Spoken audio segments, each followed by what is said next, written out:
Hi, I'm Mark Steven Porro, the author of A Cup of Tea on the Commode. I'm about to be on the online prosperity show with Prosper. And I'm going to share my story about my book and my journey, a 3.5 year adventure of multitasking adventure, actually, caring for my mom. So there's hopefully you'll have a lot of fun. I certainly did. Not all fun, but there was good fun.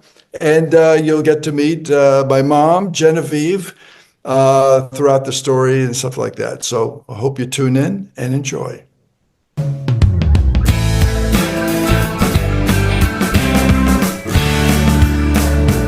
Now, ladies and gentlemen, welcome to yet another transformative episode on the Online Prosperity Show. I'm your host, Prosper Taruvinga, and today we're going to be diving headfirst into a story that's equal parts touching, hysterical, and downright life-affirming. Joining me today is none other than Mark Steven Porro. Now, Mark, how are you doing, my man? Good, thank you. It's good to be here. Absolutely. Well, the pleasure is all mine. Like I was telling you, this is the first time we're actually going through a memoir on the show. So it's going to be equally as intriguing as it was for you putting it all together. Now, for those that are meeting Mark for the very first time, let me just take you from under that digital rock you've been hiding under, because Mark is an award-winning designer, writer, director, and now a best-selling author whose memoir, A Cup of Tea on the Commode, takes us on a journey of love, laughter, and the beautiful chaos of caring for an aged parent. Now, Mark's life took a dramatic turn when, he received a call during the time he was in Los Angeles. And from what I hear, those were his carefree days as a bachelor to becoming a full-time carer for his feisty, then 89-year-old mother, who's obviously her name is Genevieve. You're going to be meeting her as a character in this whole story. And this episode actually promises to unpack all the invisible lessons of resilience, humor, and also surprising ways that life prepares us for the unexpected. So buckle up. I want you to be ready to laugh, cry, but inspired as Mark reveals the not so obvious connections between his past in Hollywood and his role as a caregiver, providing that even the toughest roles in life can be filled with joy and meaning. Now, Mark, I could go on and on. Even in Hollywood, they do sing, they play that music when somebody's getting an award. If you keep going on and on and on, they start playing. Right. Get the hook out. See, your memoir is described as sad, sweet, and funny, which is obviously a roller coaster of emotions.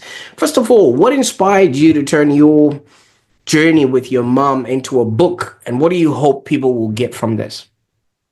Well, I always like to record family history. I had a curiosity about certainly my parents. My parents were from the generation they were raised in the 20s and 30s, and they didn't talk about their families all that much. They didn't talk about emotions. They kept pain to themselves and things like that. So it took some effort to get them to open up. But I was a very curious kid. They had 6 kids. I'm the 5th. I'm the 3rd son. And I don't know. I got both of them to open up because I kept asking questions, and there weren't questions, I guess, that made them uncomfortable. And eventually, I got them both to share a lot of really interesting things with me. So they both trusted me, I think, very much. And so when we would go on family vacations, I would usually write a poem to summarize, the highlights. My father's father came from Italy when he was 10 years old, and I was very curious about that journey. And so I was working on an Italian project in Hollywood, and it got me into I tapped into my inner Italian, because we never learned the language. My grandfather never taught us Italian. He had a rough time when he emigrated over to New York. And so he never taught anybody Italian. He tried to lose his accent as quickly as possible. So we kind of lost touch with that side. But in 1995, I took my dad to Italy, to the little village where his father came from. And it was the first time in 100 years that a Porro had been back to this village. And at this time, the village was a little over 200 people. And I shot a documentary of that. And I invited my other brothers, my two older brothers, to come with me, saying this would be great for the Porro men to come and discover where our grandfather came from. But they weren't all that interested. So I filmed it because I wanted to have the rest of the family discover what we discovered. And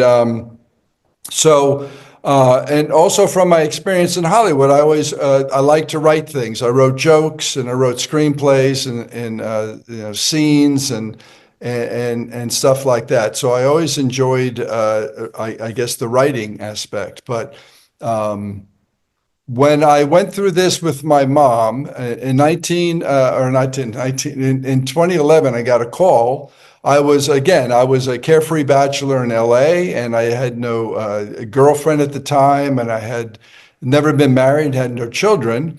I had a small snack food business that my brother and I started to honor our dad and his invention. And that was keeping me pretty busy. But Hollywood was slowing down for me. I was in my 50s, and I was aging out of the business. It's a young business. So the acting wasn't I guess, all time consuming and stuff like that. So I get this call that my mother was on her deathbed. She was living in the house that we all grew up in New Jersey. And so all her kids came home, and we heard hospice was called. Her doctor cut off all meds and food and said, she's transitioning, let her go. And so we all kind of freaked out, at least I freaked out. And so we all came home, and she was, I found her in I called it a semi-comatose state. And she wasn't in any pain. It wasn't any medical thing. She just seemed to be really depressed with life at that point, and just shut down and said, if this is my life, I'm out of here. And so she's laying in bed, barely moved, barely opened her eyes, didn't speak at all. And so we had the priest come in and deliver the last rites, and we listened to hospice's assessment that she was going. So let her go and make it as comfortable as possible. But my younger sister and we didn't know how long Mom was going to be with us, but we hung out with hospice because we wanted to take care of Mom as much as we could. So we learned what we could, the tips and tricks from hospice. And so we took over as much of the care as we could for Mom, for as long as she wanted to be with us. And I think over time, she kind of sensed that there was some love back in the house. And about 3 or so weeks later, she snapped out of it. And I started looking around. Our home was no longer the loving, welcoming home that we all grew up in. And so I looked at our surroundings. We did have a family living upstairs, kind of overseeing household duties. At this point, my mom could walk, or before this, she could walk and kind of take care of herself, but we needed help with grocery shopping and taking care of the laundry and the cooking and stuff like that. But Mom was not happy with these people, and these people I don't think were happy with my mom, but I guess they were both kind of stubborn and nobody was leaving. So I felt that my mom deserved better. And so I took care of her for a number of weeks. Hospice was still there. And when I felt Mom was back, because she did snap out of it, we found out that hospice nurses kind of do their own thing. There is a directive, from the supervisor saying no food, no drink, no getting out of bed. And this one hospice nurse read the directive and then went into my mom. This is about 3 weeks into her lying in bed, and said, "Mrs. Porro, are you hungry?" And my mother's eyes opened up. They just boomed opened for the first time in weeks. And then this lady accused us of trying to starve our mother to death, which we, of course, took some exception to. And I found out later that actually, some people, I think, do this, if they don't get along with their parents. But we did get along with our parents, or at least my mom at this point. My dad was long past. And it was like, no, go talk to your supervisor. You broke the rules. We need you to leave the house. And so the supervisor said, we're going to send another nurse in. And so that lady left. But now I'm thinking that since her eyes, it was like a dinner bell went off. And so I'm feeling a little guilty, thinking maybe hospice was wrong. Maybe mom's not really going. So I went in and said, Mom, are you hungry? And she said, well, what do you got? And these were the first words in weeks. So I'm like, well, anything you want. And she says, well, how about some pumpkin pie? And I said, well, it's March. And I'm thinking it's March and that's not really pumpkin pie season. And, but I went out in the living room. My older brother lived close by. And I said, if you can, go find some pumpkin pies. And he took on the challenge and he came back within maybe 30 minutes with 2 fresh pumpkin pies. And so I gave a spoonful to Mom and she spit the first spoonful out. I said, well, that didn't go so well. But again, it was the first food probably in 3 weeks. So we tried again. The second spoonful was great. And then she ended up downing half the pie and she was back. She was alert. The color came back to her face. It was great. So the next day she finished off the other half of pie, and the third day I think she finished off a full pie. Right. And we said this is great. So we slowly started introducing food into her diet, and that was pretty much it. So I think that started my decision to maybe come back. And when she was doing pretty well, I went back to LA knowing that hospice was going to be there for a few more months. And then I kept in touch by phone with her, and she seemed to be doing pretty well. And then September, I came back. So September was about 7 months later, and one of her grandchildren was getting married at the Jersey Shore. So I took over her care again for the couple of weeks and got her all dialed up for the wedding. And it was her first outing since this incident back in February. And she had a great time. I grew up with 3 sisters, not, well, I have one younger. So I learned a lot other than putting the toilet seat down. So I knew how to take care of hair. And with my mom, as a kid, I painted her fingernails, and so I got my mom all dialed up for this wedding, and she had the best time. And everybody saw her in this. Now she's back. She's happy with life and everything. And during that trip, I asked her if she wanted me to come back and take care of her full time to make sure that she was happy. And she agreed to it. And so that started the ball rolling. Absolutely. And thank you so much for taking us on that journey there, Mark. Now, this is incredible. I mean, obviously the turn of events and things of that nature, and how you actually came to the realization that you could literally just be with your mom to bring her back to her own senses. Now let's just go back a little bit. You did mention that obviously your parents were born in like the 1920s, 1930s. Those are around about the times where it was World War, and obviously so many people would have gone through a lot of trauma, and maybe that would have shut them down in a way. Do you think that would have been something that happened to them at that particular time, or was it just they were protecting you guys from life? They were also lived through the Depression. So I think it's just that generation. That generation that went to World War II. This was after World War I. So they grew up. Dad was born in 1915 and Mom in 1922.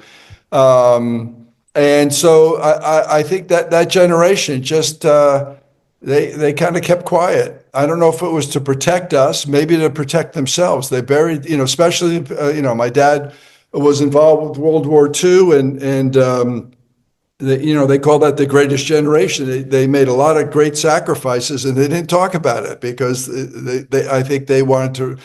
Perhaps it was the PTSD, which they didn't really know what it was at the time. And then both of my folks were both very independent and very stubborn people, for good or bad. And they raised, I think, six pretty independent and I'll admit it, stubborn kids. So was funny because so they raised the six kids, and all of us at one time owned our own businesses. So that's how independent we were. And I'm not sure if it was because we were people were afraid to hire us, and so we had no choice, or we just were really ambitious. And I think it's the latter, but we'll never know.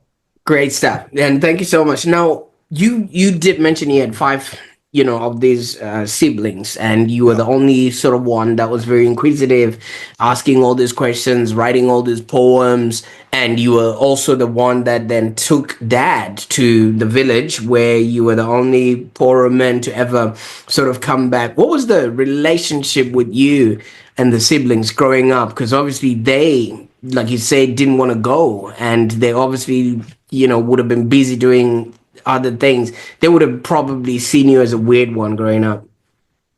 I don't know about weird, but definitely emotional. I was an emotional kid, and I also happened to be the tallest. So there's some payback coming. I had two brothers that tortured me quite a bit, and so it's coming. Just so they know. I don't know. I think that what I do, and also I started these memory books for our family that really started touching people. And if they didn't, I knew that if they didn't appreciate it right away, especially let's say with this opportunity to go to Italy, they would once they saw the movie. Or they would once they talked to my dad about how much he enjoyed that trip and what that meant to him. It was one of the highlights of his life, he said. And I think then they would gain some more appreciation. And I have faith that would happen. So and with taking care, I think because of my curiosity, I just had a really good relationship with both of my folks. And in the book, I share some of those revelations, and some of them I'm sure my siblings never knew. But definitely with this journey with Mom, when you're there 24/7, I was privy to some beautiful moments and very funny moments that nobody else was going to know about, and that would have definitely been lost. And I wanted to record those. I wasn't sure if I was going to write a book, but I wanted to make note of all these things. It's just a habit of always making notes of everything anyway. Anything that might inspire me, whether it's, again, going to be a poem or maybe an idea for a movie or something. But so I took extensive notes, and with Mom, since it was about a 3.5-year journey, I took a lot of photographs and videos also to help me remember these things. And but while I was going through this, I was pretty good at it, and I think being a son, it's still rare for a son to take over this job, but I think I took a little more of a romantic approach. So when I first went there, and my mom was, I guess, a little old lady, but I didn't want my mom to look like a little old lady, and so she wore these day dresses or night dresses that were kind of drab and dingy, and so the first thing I did is I bought her a new wardrobe. And you want to cheer anybody up, especially a little old lady. A new wardrobe is definitely a good thing to do because, and she looked great in them. I got these, I guess, again, day dresses that were bright and nice and colorful and form-fitting. And she still had nice legs, so they were on the short side to show off her legs. And then I created a thing I called Day of Beauty because my mom, she worked full time. She was a proofreader for a newspaper in New Jersey for 30 years. And so she had 6 kids. She worked full time. My dad was a chemist and he worked full time. But to treat herself, each week she went to the beauty parlor to get a shampoo and set and get her nails done. And it had been obviously, I guess, a long time since she had that done. When she used to visit me in LA, I took her to my friend Stan's beauty parlor in Beverly Hills. And he always gave her the movie star treatment. So I knew how much she really liked that. So I decided to try to recreate this at home. So I called it Day of Beauty. And so every day I gave her a sponge bath in the morning and the evening to get her ready for bed anyway. But Day of Beauty, we said she could barely walk. I got her to walk a little bit, but she had really trouble walking. So we had to set a commode next to the bed. And so while she was on the commode, and this is where the title of the book comes from, A Cup of Tea on the Commode. Sometimes Mother Nature took a little longer than was comfortable for either one of us. So one morning, I asked her if she wanted her favorite drink, which was a cup of hot tea, skim milk, and no sugar, while we were waiting for nature to take its course. And she said, sure. So I kind of did it as a joke, but it turned out to be one of her favorite things. So she had a cup of tea while she sat on the commode. So she was multitasking. And then while she was on there, I soaked her feet in Epsom salts and I shampooed her hair. And then when she was finished on the commode, I got her on the bed. I took care of any medical needs if she had a bed sore or something like that, and then got a full body massage and baby lotion and a new diaper, and then had her choose what wardrobe she wanted to wear. And then when she was dressed, I put her in the wheelchair and then blow dried her hair, put it in a ponytail, or for bonus points, I braided it. And then I did her nails. She had beautiful long nails. She used to be a nail model in her late 20s, or late teens and early 20s. So she had beautiful long nails. So I took good care of those. And then topped it off with some lipstick to match her bright red nails. And I didn't think that much of it, other than it's a son doing a nice thing for his mother.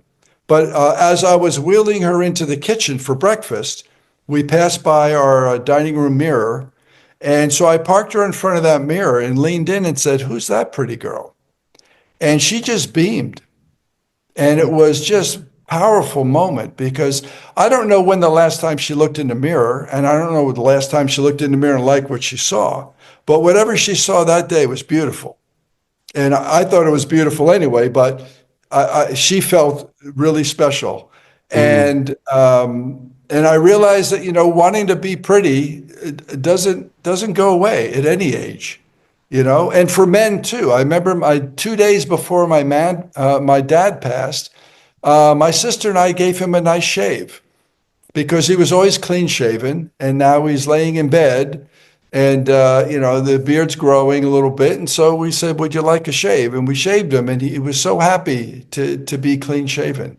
So mom's, this Day of Beauty thing ended up being just a really powerful moment and a really good lesson for me. And I think for others, as I'm sharing the story with people, because it's those little things that can mean so much. And so that was a lovely moment.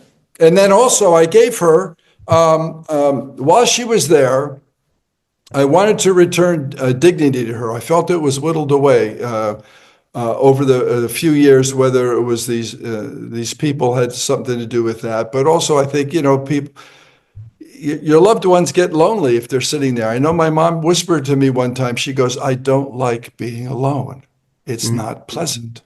And I said, well, this is why we hired people to stay in the house to keep you company. But I realized then that they were not doing that. So I knew my mom liked company. And so I wanted to return dignity to her. So the Day of Beauty was part of that, and the new wardrobe. But I also wanted to return dignity to the house that we grew up in, because it was getting kind of run down at that point.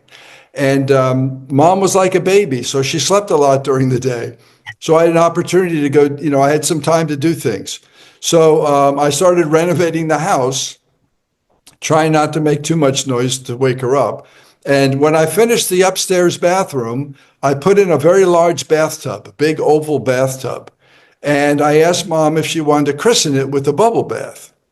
And again, I don't know the last time she had a bubble bath or a bath in anyway. You know, she said the sponge baths from me, but a proper shower or a bath, I had no idea. But she was game, so I carried her upstairs and put her in a lovely bubble bath, and I placed the bubbles in a good, modest area, and then I shot a picture of her. She's just beaming, having the best time in the bubble bath, and then she Mm. passes out, and I'm thinking, oh, great. I try to do a nice thing, and I kill my mom, but at least she smelled good.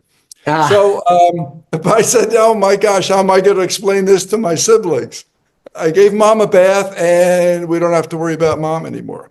But I pulled her out of the bathtub and dried her off and then put her to bed.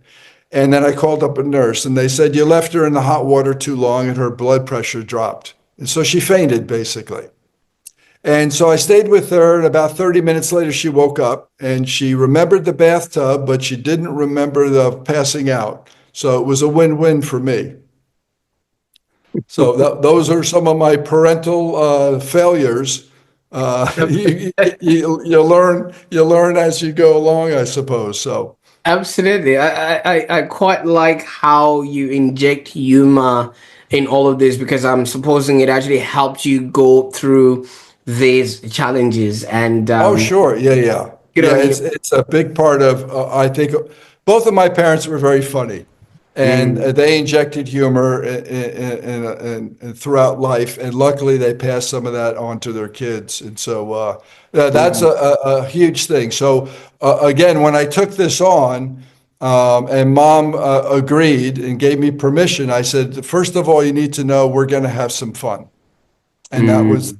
she agreed. And I said, a goal for me, I didn't tell her this, but a goal for me was to get her to laugh at least once a day. And she ended up making me laugh quite a bit. So it was, It was mutual. Now, Mark, I mean, obviously, we've just dived, headfirst into your caregiving side of the story, and you keep hinting, on the times that you were in Hollywood and what that was happening. But I'm also now starting to see a string of the things you were doing with your mom, very parallel to what happens in Hollywood. Because I've heard that when you give an actor a costume or you get them to wear different shoes, they assume the role of that character, which yeah, is what yeah, you yeah. did with mom by obviously giving her those new clothes and a new wardrobe. And she actually started feeling like a whole different person out there. Now, tell us a little bit about what you actually had to sacrifice that you left in LA to come and look after mom. How did yeah. Well, I didn't really feel that was a sacrifice. And I'll explain that a little bit later. But the acting thing definitely came into play for me as well, because, it's the first time I saw my mom naked, and she's 89 years old. And you see what the years have done to her body, and scars from surgery. She had open heart surgery maybe 15 years earlier, and now she has a pacemaker, and just the wrinkles and all that kind of stuff. And so I had to get over that. So I was now the caregiver. So it's like, this is the role I'm playing. I'm a caregiver, and I've got to get over it and get on with it because I have a job to do. So that was the main thing: is you put the focus. I mean, from Hollywood, I guess, I took that role on, but also the focus had to be on my mom. And I didn't want her to be uncomfortable, so I couldn't show any discomfort. So there were certain moments where, it certainly was uncomfortable. We had to do some things. Again, there was no line that I did not cross, because her life was literally in my hand. So I had to do whatever it took to keep her healthy and safe and stuff like that. So again, I had to assume that role. So it was interesting that you brought that up, that it was on my mom's side too, because I thought of it as my side, but it actually, yeah, you put certain clothes on people, or you put them in a certain environment, they react differently. So you want to make sure that the environment is a comfortable one, and what was important for me is to also make sure that environment was full of love and Mm. laughter.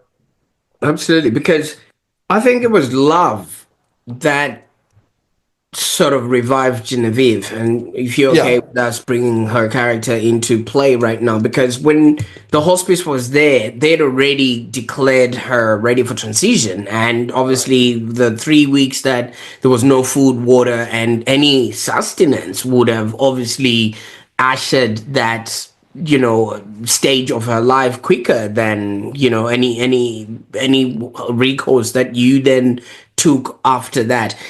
How does love actually play in survival?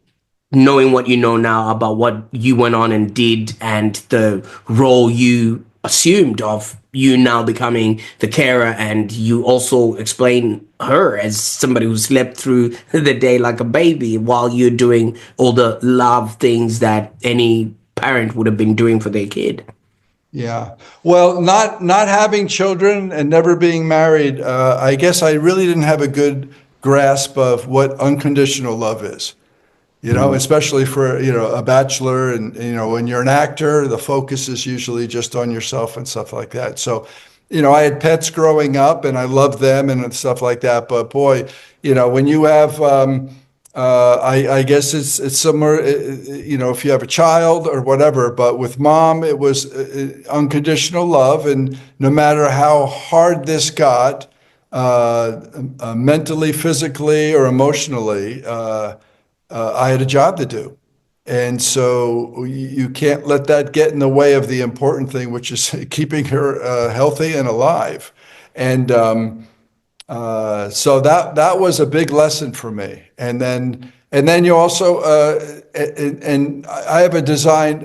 My degree, college degree, is in industrial design. And when you're designing, you have to take into consideration the end user, whether it's a product or a brochure or a logo, and you got to make sure that you understand who you're designing for, and so that's empathy. And certainly, when you're caregiving or taking care of a loved one, empathy is very important as well, because especially, let's say in this case, she's not as swift as she used to be. She's not as strong as she used to be. She's not your iron mom that could handle anything.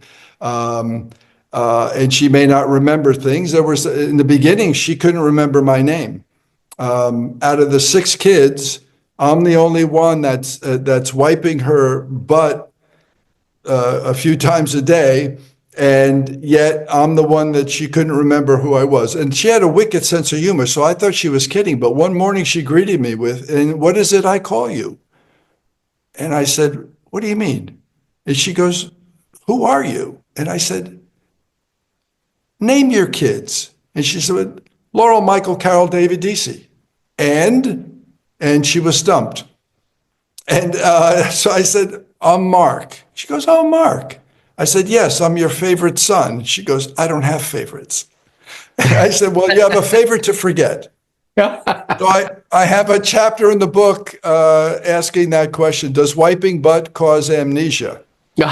And I have evidence that, in fact, it does.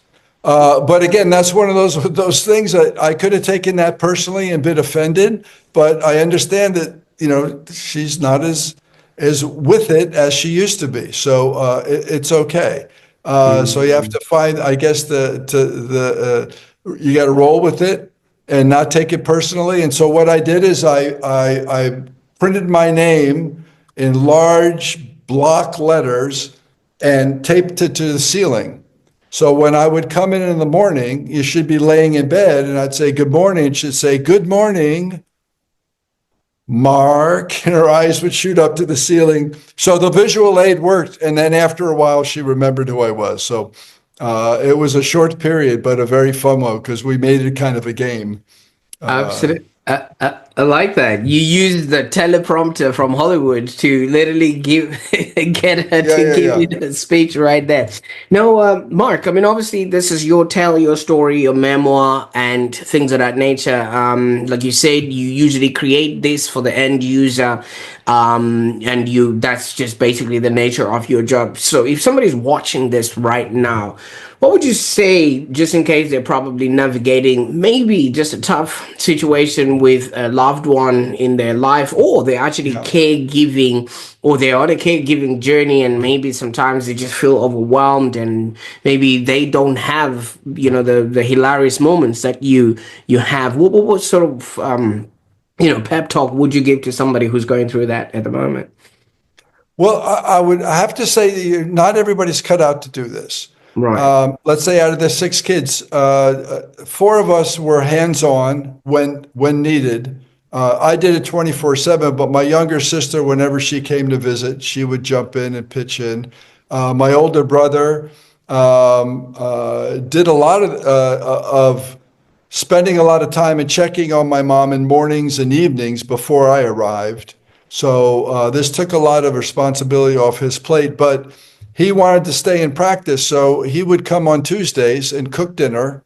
Other than that, I did all the cooking throughout the week, but he would come on Tuesday, cook dinner, and also get mom ready for bed at night.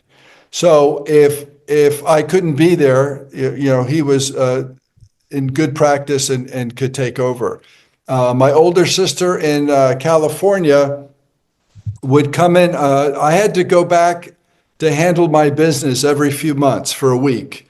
And so I would fly back to LA, and then Laurel would fly in and stay. So we always had a family member caring for mom, which was great.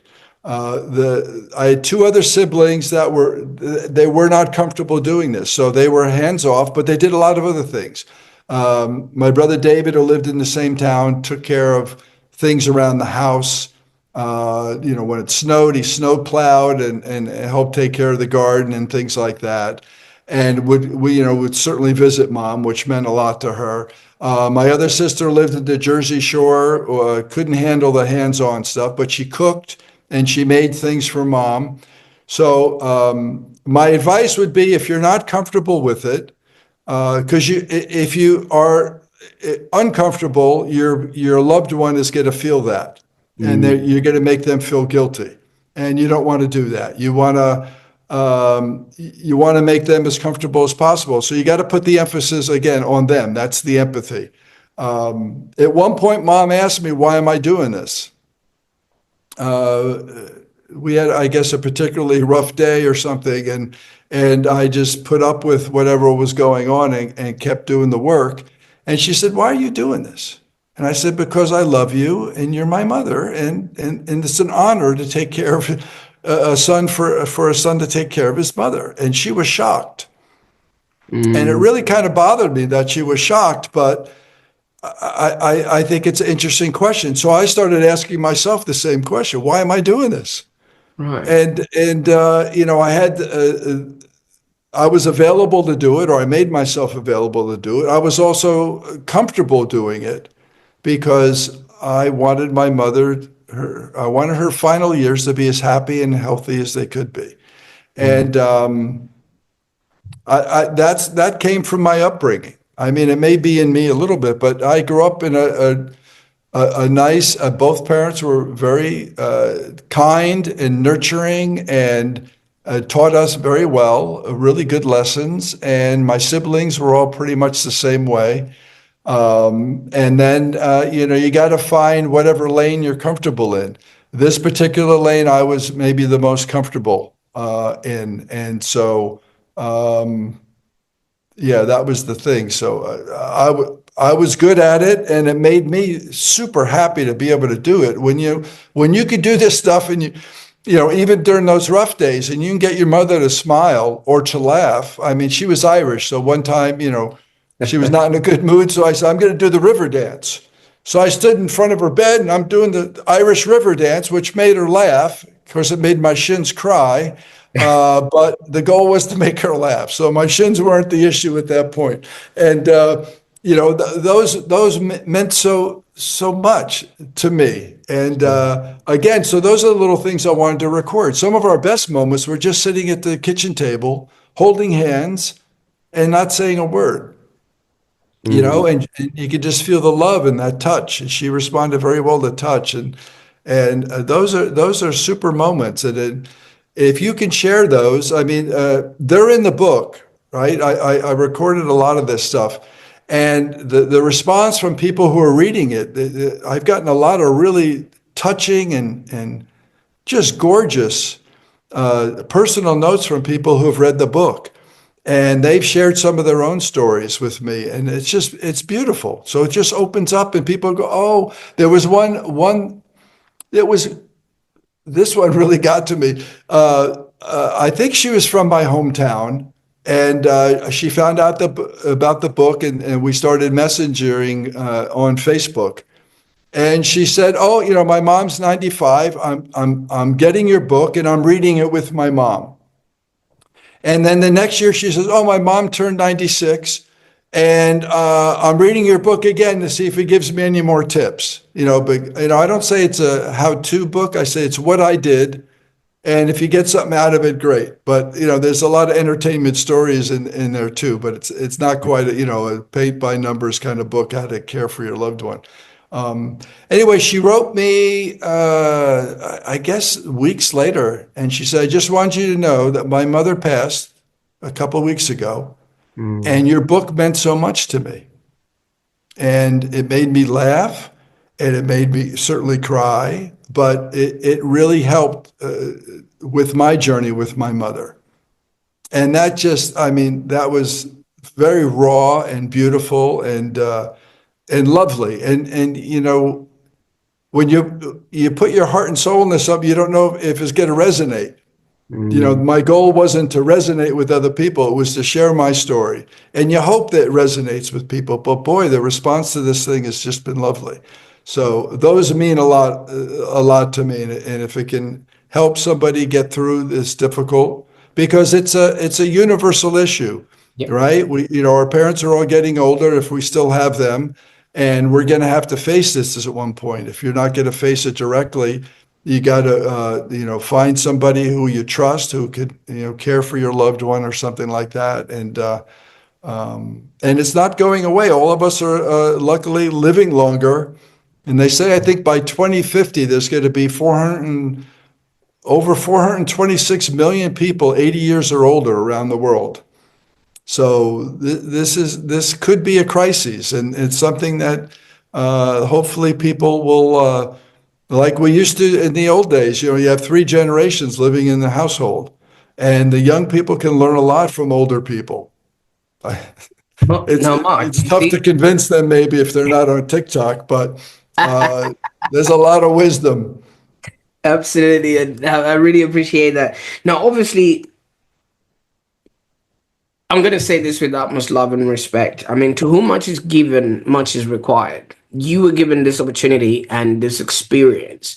And, there's statements that are in our world that say life doesn't happen to you, but it happens for you.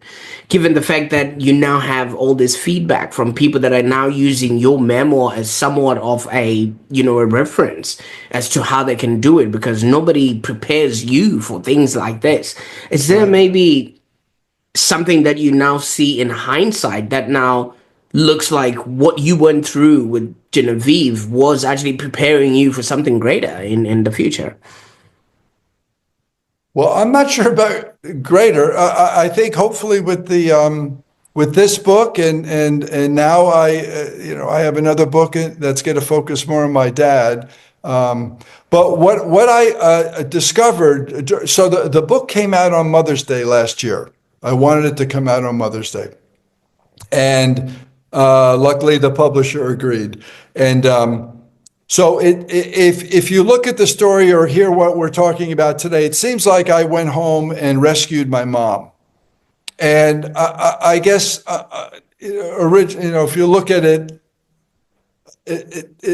that's kind of true.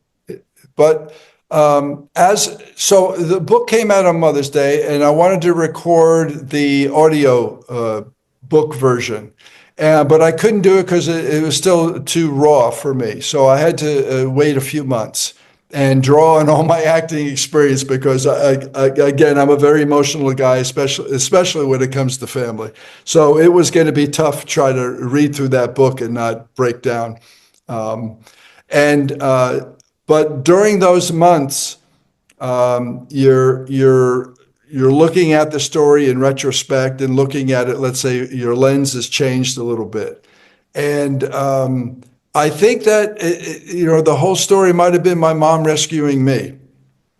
At that point in my life, I didn't have any, I guess, great purpose. I was doing this snack food company to honor my dad, and yeah, the acting career, whatever, the design career. None of those. I wouldn't say that the snack food business meant a lot because that was from my pop. But the other things didn't mean all that much. And I've had a pretty adventurous life and done some good things and stuff like that, but nothing really that special, I would have to say, until this opportunity came. And this thing gave me a purpose that was very meaningful, and it made me certainly a better man. And so it was interesting, when you step away and you go, okay, so maybe mom was rescuing me, and Absolutely. so that's a lovely thing.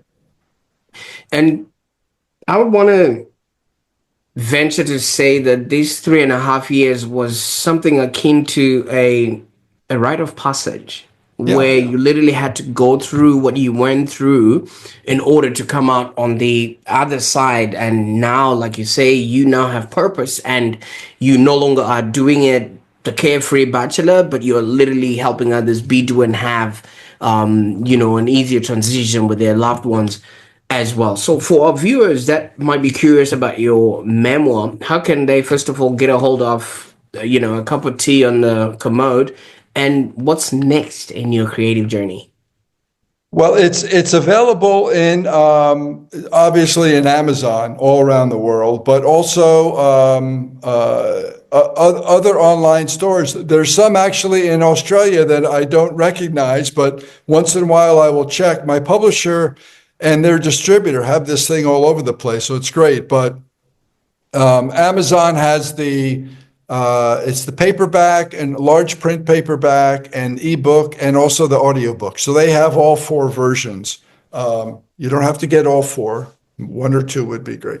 In fact, I don't know if it's still on sale for Black Friday and Cyber Monday. We had the ebook just for $2.99. At least that might only be in the United States. I'm not sure how that works with Amazon.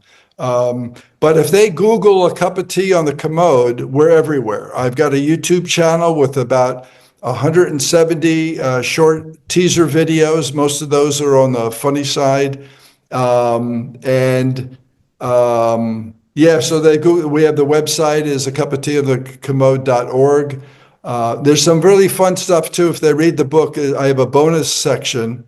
It's called bonus materials on the website, which has a lot of photographs and some of those poems about family things. The documentary of my dad's trip to Italy is there, and some fun things that we make reference to in the book that they can see photos of or understand a little bit better. Yeah, so that's it. And then yeah. Absolutely. I mean, thank you so much. You've taken us on a journey, and like you said, now you feel like you got that call, obviously at that time about mom, but now you've got your own calling. What's next? Well, I'm promoting the heck out of this book because I want the sales are going well and the reviews have been excellent. It's won actually 12 literary awards so far, which is lovely. But